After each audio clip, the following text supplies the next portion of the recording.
नमो बुद्धाय साथियों। ऐसा सुना जाता है कि किसी गांव में एक बौद्ध भिक्षु रहते थे। वह बड़े ही शांत व परोपकारी स्वभाव के थे।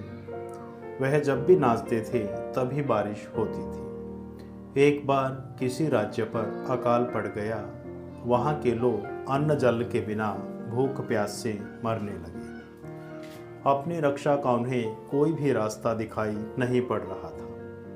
तभी एक बुजुर्ग ने गांव वालों को उस बौद्ध भिक्षु के बारे में बताया। सभी अपनी फरियाद लेकर उस बौद्ध भिक्षु के पास पहुंचे और हाथ जोड़कर उनसे नाचने की प्रार्थना करने लगे। जैसे ही वह भिक्षु नाचने लगे तभी आकाश में घनघोर घटाएं छा गई। फिर बारिश होने लगी। कुछ दिनों के बाद शहर के कुछ लड़के गांव में घूमने के लिए आए।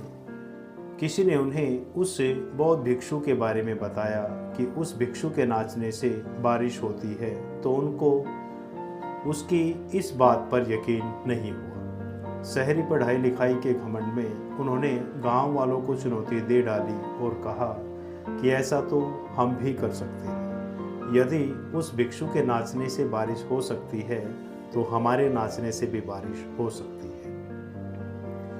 अगली ही सुबह गांव वाले उन लड़कों को लेकर उस बौद्ध भिक्षु के पास पहुंचे और सारी बात उसे बताई। फिर उनमें से पहले लड़के ने नाचना शुरू किया।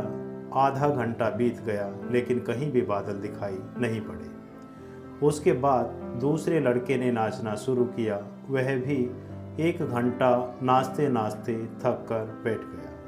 बाकी दोनों लड़कों ने भी ऐसा ही किया लेकिन बारिश नहीं हुई। अब उस बौद्ध भिक्षु की बारी थी। उसने नाचना शुरू किया। 1 घंटा बीत गया पर बारिश नहीं हुई। भिक्षु फिर भी नहीं रुका।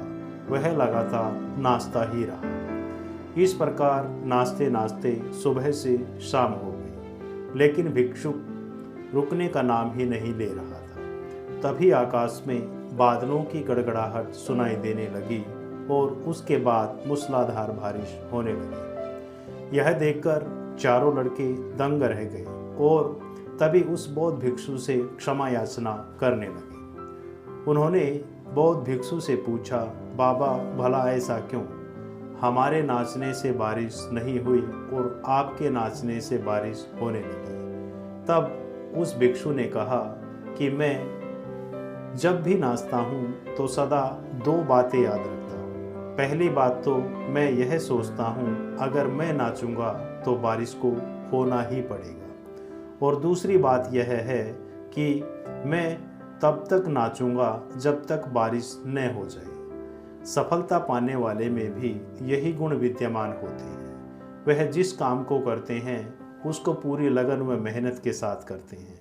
उसमें सफल होने का उन्हें पूरा भरोसा होता है और वे तब तक उस काम को करते हैं जब तक उस काम में सफल ना हो जाए। इसलिए यदि हमें भी सफलता पाना है तो उस बौद्ध भिक्षु की तरह ही अपना लक्ष्य प्राप्त करना होगा। इसी के साथ नमो बुद्धाय।